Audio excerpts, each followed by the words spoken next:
Hello everyone! Today we're going to talk about Windows 11 system requirements.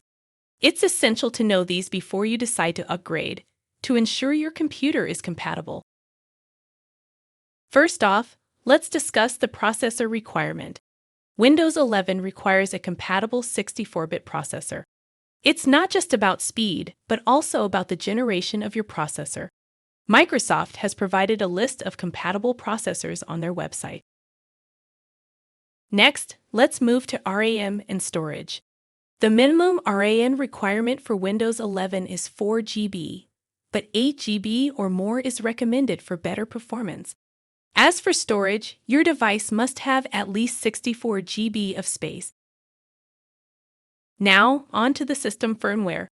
Windows 11 requires a system with UEFI firmware and secure boot capability. This is a step up from Windows 10, which could run on both BIOS and UEFI systems. Another key requirement is the graphics card. Your system needs to have a compatible DirectX 12 graphics card with a WDDM 2.0 driver. This is to ensure your system can handle the new and improved visual features of Windows 11. Lastly, your system must support TPM version 2.0. TPM, or Trusted Platform Module, is a security feature that helps protect your system from malicious software.